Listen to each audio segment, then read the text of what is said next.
Buenas tardes para todos. Vamos a la primera epístola del apóstol Pablo a los Corintios, capítulo 14, versículo 29 al 40. Asimismo, los profetas hablen 2 o 3, y los demás juzguen. Y si algo le fue revelado a otro que estuviere sentado, calle el primero. Porque podéis profetizar todos uno por uno, para que todos aprendan y todos sean exhortados. Y los espíritus de los profetas están sujetos a los profetas, pues Dios no es Dios de confusión, sino de paz. Como en todas las iglesias de los santos, vuestras mujeres callen en las congregaciones, porque no les es permitido hablar, sino que estén sujetas, como también la ley lo dice. Y si quieren aprender algo, pregunten en casa a sus maridos, porque es indecoroso que una mujer hable en la congregación. ¿Acaso ha salido de vosotros la palabra de Dios, o solo a vosotros ha llegado? Si alguno se cree profeta o espiritual, reconozca que lo que os escribo son mandamientos del Señor, mas el que ignora, ignore. Así que, hermanos, procurad profetizar y no impidáis el hablar lenguas, pero hágase todo decentemente y con orden. En los versículos anteriores,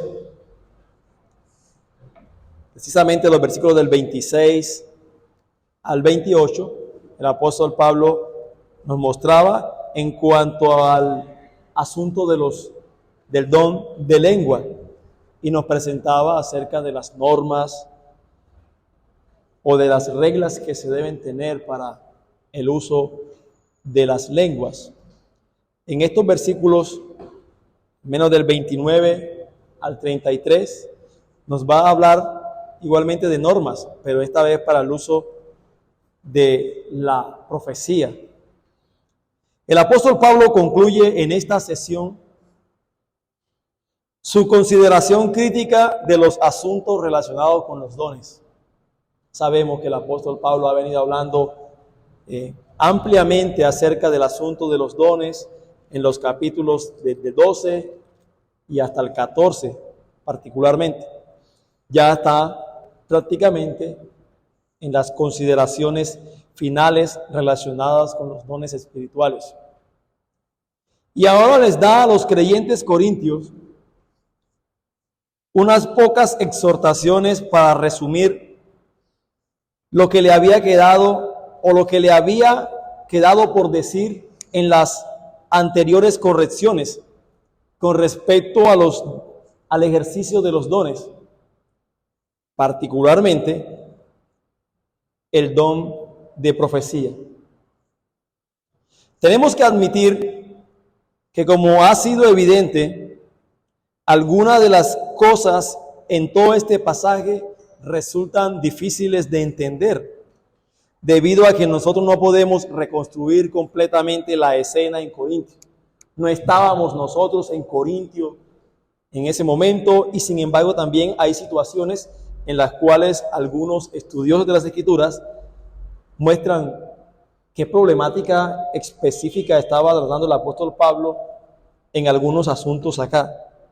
Sin embargo, estas últimas pocas exhortaciones dejan muy poca duda acerca del significado de lo que el apóstol Pablo estaba tratando de decir o de corregir en esta iglesia. Vamos a ver normas para el uso de los dones en la congregación, y esta sería nuestra segunda enseñanza con respecto a este tema. Normas para el uso de los dones en la congregación. Y vamos a ver el primer punto, el procedimiento para la profecía.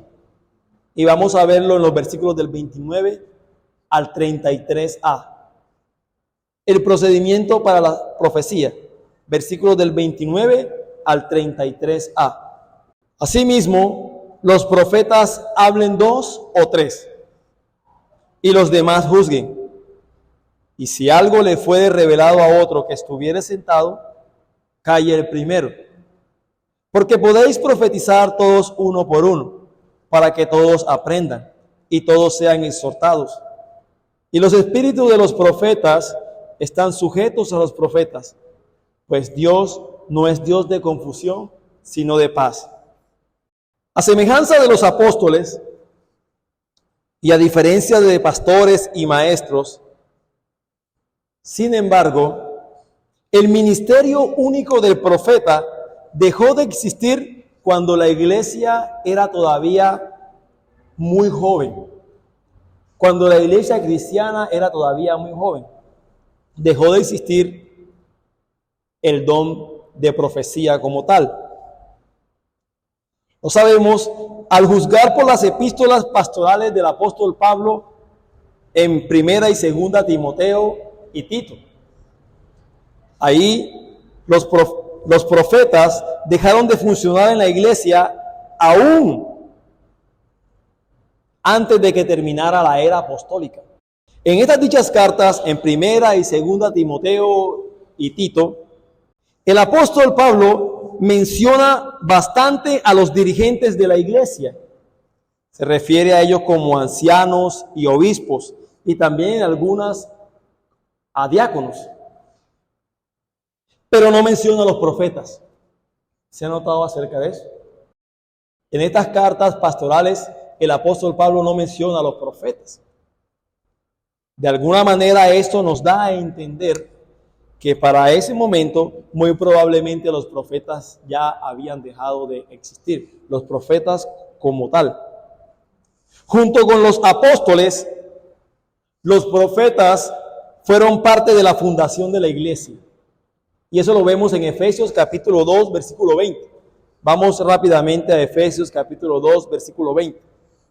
En donde Efesios capítulo 2, versículo 20 nos muestra que dentro de los propósitos de los profetas, del ministerio de los profetas, era el hecho de que eran fundacionales de la iglesia. Dice Efesios 2:20, edificaos sobre el fundamento de los apóstoles y profetas, siendo la principal piedra del ángulo Jesucristo mismo. Entonces aquí nos muestra que el ministerio de profetas y apóstoles eran fundacionales de la iglesia. Y aquí entonces nos muestra que muy probablemente el ministerio o el don de profecía, el don de profetas, había dejado de existir en la iglesia del Nuevo Testamento. ¿Sí? Es muy probable.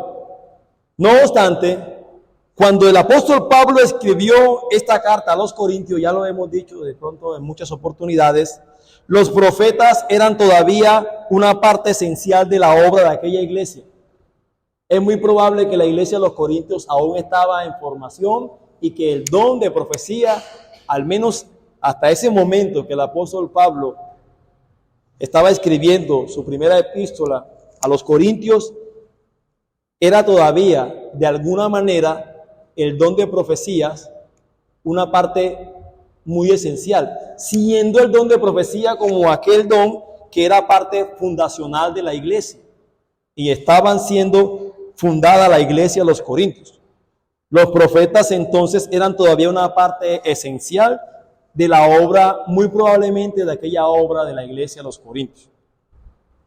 Pero en realidad, en ninguna parte de esta carta, incluso en esta carta, se menciona a un pastor. En la primera carta del apóstol Pablo a los Corintios no se menciona en ninguna parte a un pastor o a un anciano o a un obispo. Al parecer entonces, los profetas fueron los líderes claves en los primeros días de la iglesia. Y no solamente en la iglesia de los Corintios, sino en muchas otras iglesias, como nos los presenta el libro de Hechos, capítulo 13, versículo 1. Vamos a Hechos, capítulo 13, versículo 1. Nosotros sabemos, y bueno, hemos tenido la oportunidad de poder estudiar el libro de Hechos en la mañana, ya hemos pasado por aquí, donde nos muestra que realmente hay una labor misionera de algunos hermanos de las iglesias.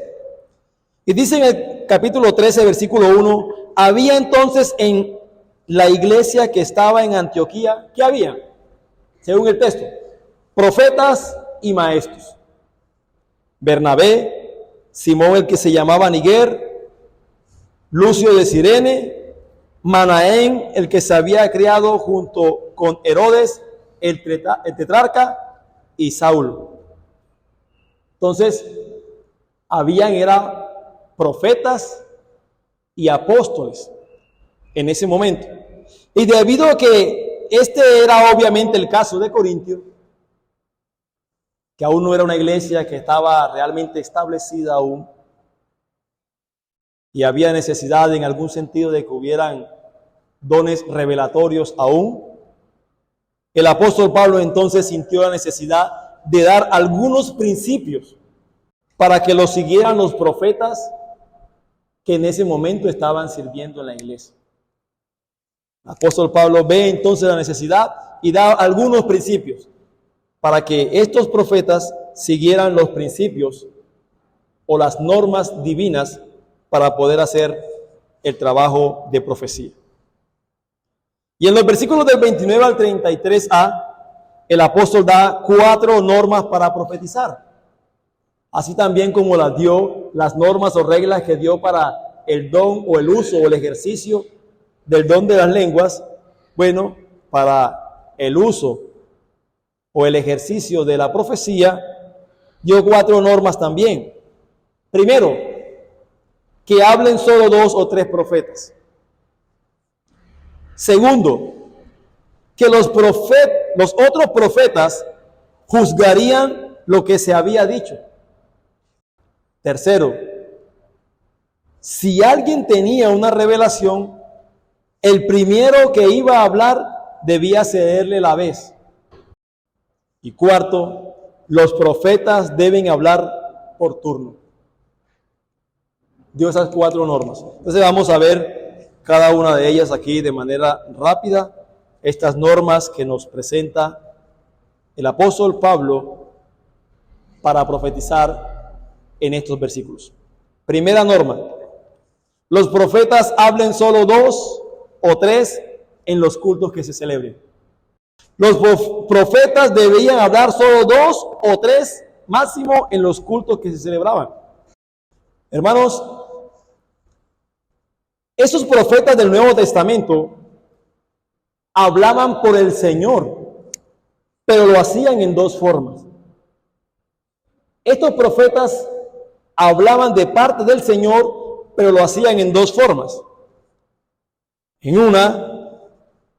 En algunas ocasiones, daban nuevas revelaciones de parte de Dios a la iglesia, y es lo que comúnmente conocemos como el don revelatorio, el don de profecía, en el cual ciertos hombres eran usados por Dios para revelar su voluntad a la iglesia. Era algo que nosotros conocemos como ese don revelatorio. Hablaban incluso nuevas revelaciones de parte de Dios, porque debemos entender, nuevamente repito, que para ese momento aún el don de profecía estaba en vigencia, aún no había sido completado el canon de las Escrituras. Entonces, en algunas ocasiones, estos profetas daban nuevas revelaciones de parte de Dios, pero también lo hacían mediante la repetición de lo que los apóstoles habían enseñado. También proclamaban lo que ya había sido revelado previamente por el Señor. Y hermanos, entonces, de forma semejante a como lo hacemos nosotros hoy, cuando nosotros predicamos, cuando nosotros enseñamos la palabra, nosotros no estamos dando nueva revelación de Dios. Nosotros no estamos dando una nueva interpretación de las Sagradas Escrituras. Estamos simplemente proclamando la revelación, el mensaje de la palabra. Entonces los profetas en ese momento hablaban de 2 formas de parte del Señor. Una, teniendo nuevas revelaciones de parte de Dios. Pero 2, podían estar hablando mensajes que ya habían sido revelados previamente por los apóstoles o muy probablemente por alguno de ellos.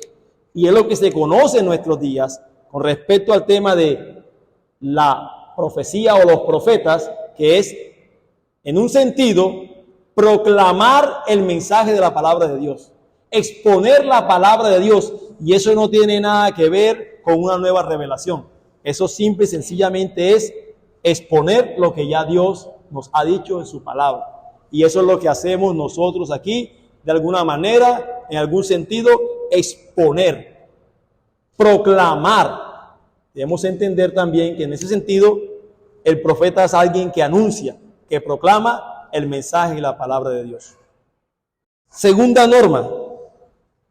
Cuando los profetas hablaban en una reunión, los demás profetas presentes juzgaban. Eso lo vemos aquí, amados hermanos, en el siguiente texto.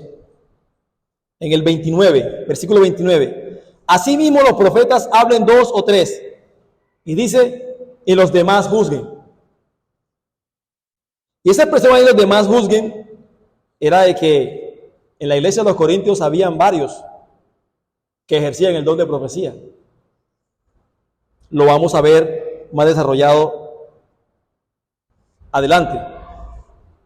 Puede que estos profetas que juzgaban o que eran puestos allí por el Señor para juzgar las expresiones o las palabras de los que estaban profetizando, tuvieran el don de discernimiento. Porque sobre qué base iban ellos a juzgar. Es muy probable que ellos tuvieran el don de discernimiento, o puede que ellos simplemente juzgaran en base a su propio conocimiento de la palabra y de la voluntad de Dios.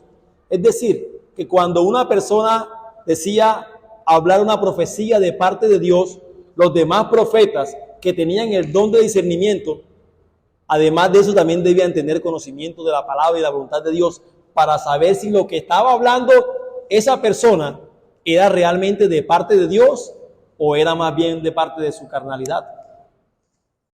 En cualquier caso, hermanos, estaban para evaluar colectivamente la validez de todos los mensajes proféticos. No eran simplemente que porque alguien decía, bueno, yo soy profeta de Dios y digo esto y esto de parte de Dios, entonces la iglesia o los demás iban a tener esto como un estándar. No, había una forma, una manera en la cual debía ser evaluado el mensaje que ellos decían, que venía de parte de Dios. El Espíritu Santo, hermanos, obrando en la vida de la iglesia, capacitaba a esos profetas para que evaluaran, para probar los espíritus si eran de Dios, como dice Primera de Juan capítulo 4 versículo 1. Probar los espíritus si soy de Dios. En otro sentido, juzgar si realmente lo que está pasando aquí, si lo que están hablando aquí realmente es de Dios. Y esto es muy importante, hermanos. Esta razón es muy importante que el apóstol Pablo de aquí, que los profetas y los demás juzgaran acerca de esto, dado que los profetas en ese momento se les confiaba a veces nuevas revelaciones. ¿Sí? Era muy importante que todo lo que ellos predicaran y todo lo que ellos enseñaran fuera absolutamente cierto y consecuente. También, debido a que ellos estaban ayudando, no debemos olvidar esto, ellos estaban de alguna manera ayudando a establecer el fundamento de la iglesia. Como nos dice Efesios capítulo 2, versículo 20. Lo que los apóstoles daban en sus nuevas revelaciones de parte de Dios, ayudaban a establecer el fundamento de la iglesia. Entonces, así, la validez de su enseñanza era de suma importancia, hermano. Es muy importante lo que ellos decían. Y era necesario entonces que pudiera haber discernimiento en lo que ellos decían. Probar realmente los espíritus. Mire, ningún profeta, al menos en la época neotestamentaria, ningún profeta actuaba unilateralmente en la enseñanza. Había un gran sentido de responsabilidad entre todos ellos. No es como, por ejemplo, hoy en día que se levantan hombres y líderes en las iglesias que dicen lo que yo digo y eso es. No, ningún profeta actuaba de manera unilateral en la enseñanza. Debía haber un sentido de responsabilidad entre todos y juzgar. Y esto es muy importante, hermanos.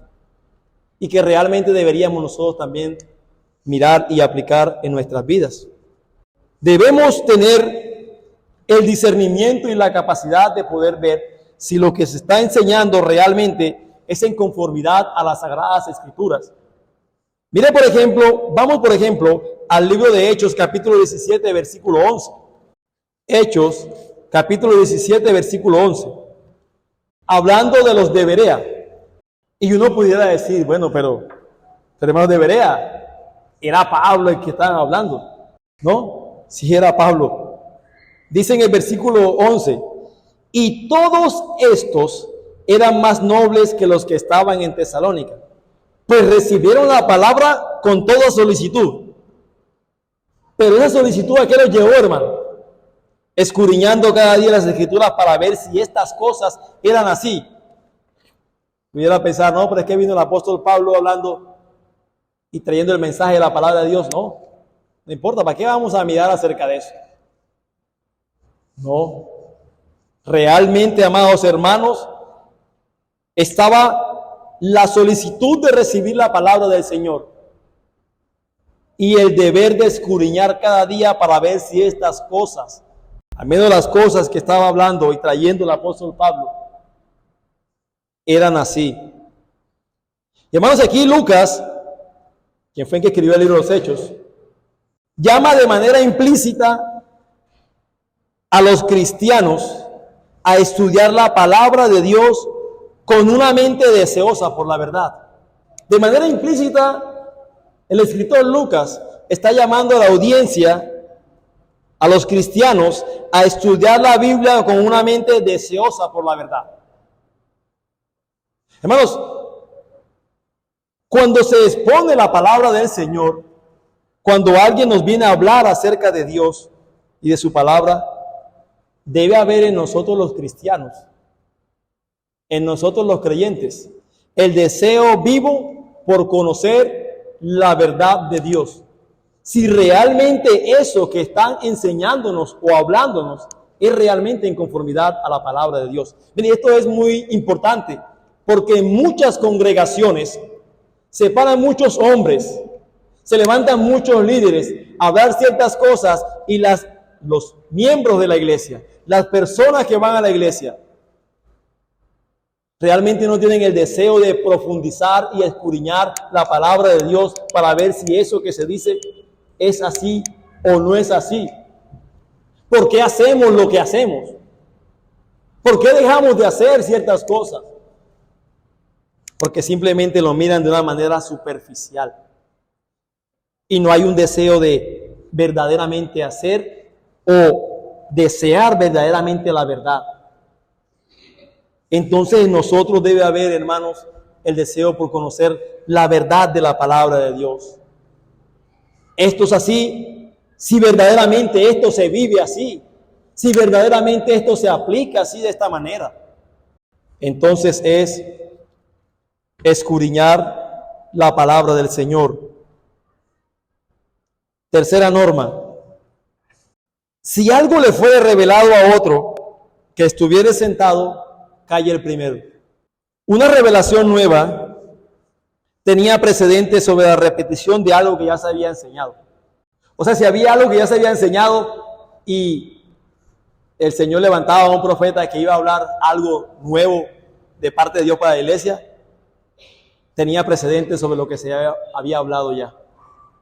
Y eso no significaba, hermanos, que la nueva revelación fuera necesariamente más importante que aquellas que habían sido ya proclamadas, sino que en ese momento dado de la iglesia, la nueva debería ser escuchada, mientras que estaba recién recibida de parte del Señor. El Señor estaba trayendo nueva revelación a la iglesia. No debemos olvidar acerca de que los profetas en ese momento estaban siendo fundacionales para la iglesia. Así que eso no afectaba, debía ser escuchada mientras estaba recién recibida de parte del Señor. Hermanos, y eso no afecta a la iglesia de hoy. Porque debemos entender que esos aspectos de revelación del ministerio profético cesaron cuando el Nuevo Testamento quedó completado. O sea, esto era un momento único e histórico de la iglesia. No es que ahora, hermano, tengamos que tener o recibir nuevas revelaciones de estos falsos profetas. Sabemos claramente que ya no hay profetas como los que habían en el Antiguo Testamento y en el Nuevo Testamento, al principio de la iglesia, que ya no hay nueva revelación, que ya toda revelación está dada a nosotros los creyentes. Pero sí debemos entender que al parecer esos conflictos se dieron a veces en la naciente iglesia. Esos conflictos se dieron en la iglesia de los Corintios. Cuando eso sucedía, entonces, los profetas con nuevas revelaciones tenían prioridad y se les cedía el lugar. Eso nos dice el apóstol Pablo aquí en el versículo 30. Y si algo le fue revelado a otro que estuviera sentado, calle el primero. En otras palabras, cuando Dios hablaba directamente, todos debían escuchar. No es que empezarían con la confusión y la bulla y está hablando Dios y entonces nadie presta atención. No. Cuando alguien era usado por el Señor, cuando se levantaba un profeta de parte de Dios para hablar nueva revelación a la iglesia, el mandato es calle toda la iglesia. Y eso estaba implicando era que escuchen que Dios va a hablar. Silencio, que Dios va a hablar a través de este hombre. Cuarta norma. Ya sea que se dieran nuevas revelaciones o que se reforzaran las anteriores dadas, los profetas tenían que profetizar uno por uno. O sea, había un orden con respecto a eso. No todos hablando a la vez. Lo mismo que pasó con el tema de las lenguas. No podían hablar todos a la misma vez. Así que era imperativo que solo una persona hablara a la vez. Y eso tiene un propósito, ¿sí? Como lo dice el versículo 31.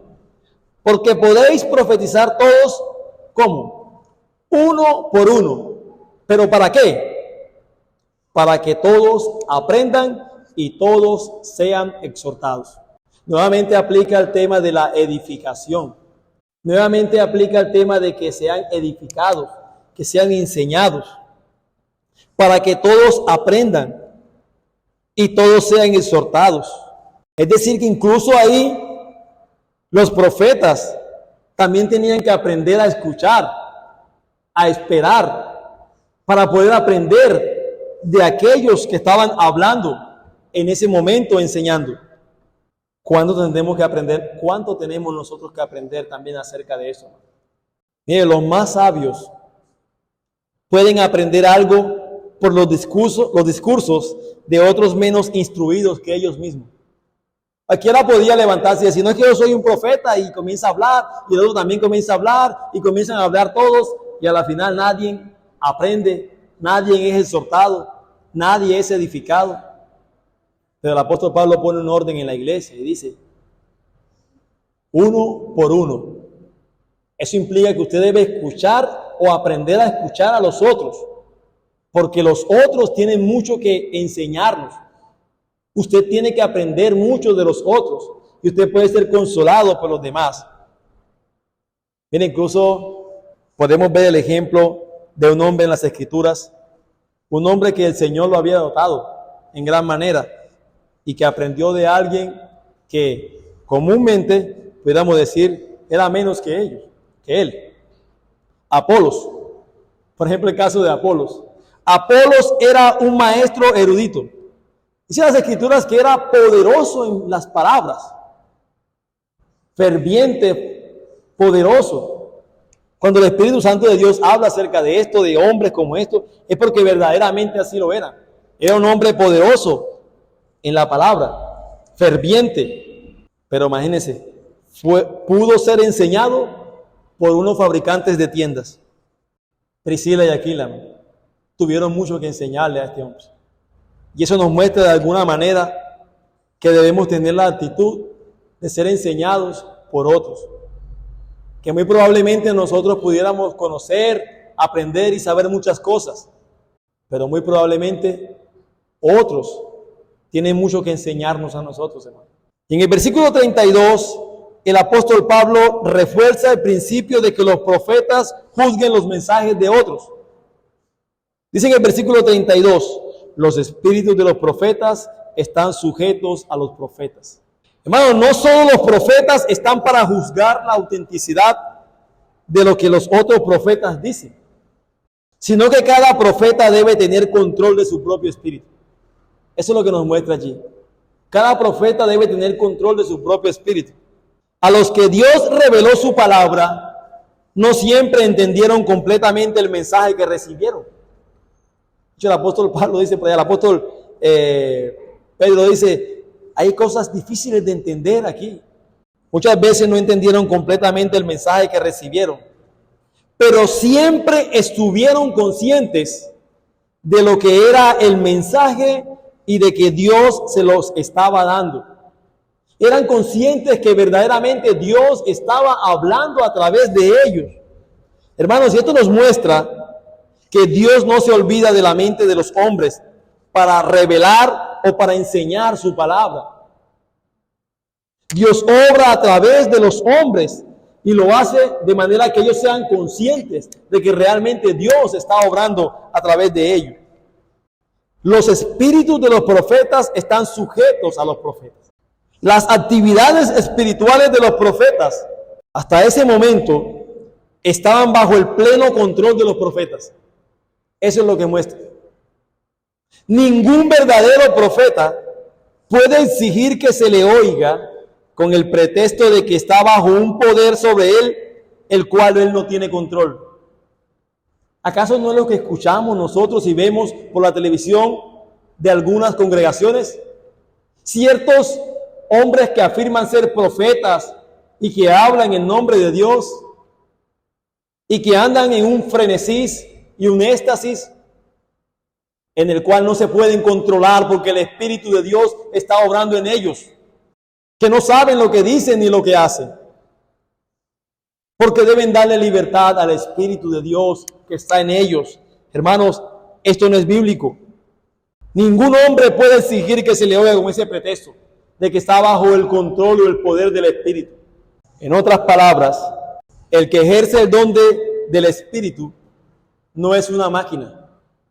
El que ejerce el don del Espíritu no es una máquina, sino que es un ser racional, con la facultad de poder controlar sus reflexiones y sus modos de expresarse, hermano.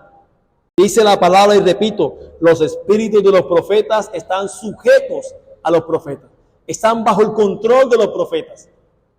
Ellos pueden controlar y manifestar y expresar sus reflexiones de maneras claras, entendibles para los que oyen.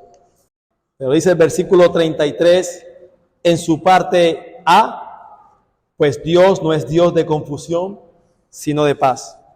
Y aquí está la clave para todo este capítulo, en el cual el apóstol Pablo está tratando de alguna manera ciertos temas de desorden en la iglesia de los corintios. Ciertas maneras en las cuales los corintios estaban realizando sus cultos públicos, creyendo que verdaderamente lo que estaban haciendo traía gloria a Dios y si verdaderamente estaban adorando a Dios.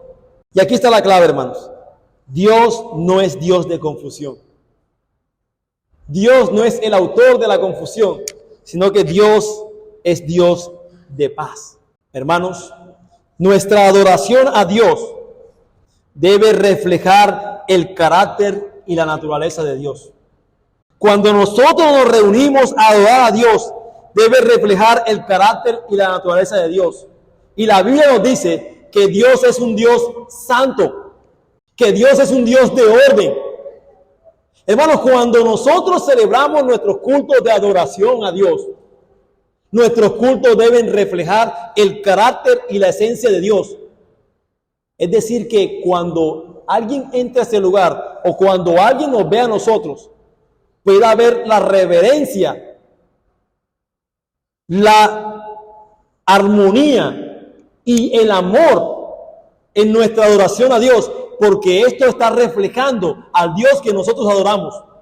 Bueno, uno va a otras congregaciones o uno puede ver en otras congregaciones en donde el predicador está predicando, valga la redundancia, y uno ve que se levantan al momento de predicar, y uno ve que los niños están jugando, están corriendo, nadie presta atención. Eso está reflejando el Dios que ellos tienen en su mente. Un Dios que no es santo, un Dios que es permisivo y que podemos rendir cualquier adoración a Dios de cualquier manera y de cualquier forma. De hecho, hermanos, el hermano Bernardo tocaba algo acerca de ese punto esta mañana. El hecho de que nosotros nos estemos durmiendo en la congregación, eso refleja mucho también, hermanos. Y es algo en lo cual nosotros debemos prestar atención, porque nuestra adoración a Dios debe reflejar el carácter y la naturaleza de Dios. Decía el pastor Castañeda, nadie traiciona lo que cree. Vivimos según lo que creemos. Y si nosotros aquí creemos que el Dios de la Biblia es un Dios santo, es un Dios de orden, es un Dios de reverencia, que es fuego consumidor, entonces nosotros en nuestra adoración debe reflejar eso. Dios es Dios de paz y de armonía, y no es un Dios de conflicto y de confusión. Y el apóstol Pablo toca eso ahí en la iglesia de los Corintios. La manera como estaban adorando a Dios era una manera muy distinta a lo que realmente es Dios. Dios no es Dios de confusión, sino que es un Dios de paz.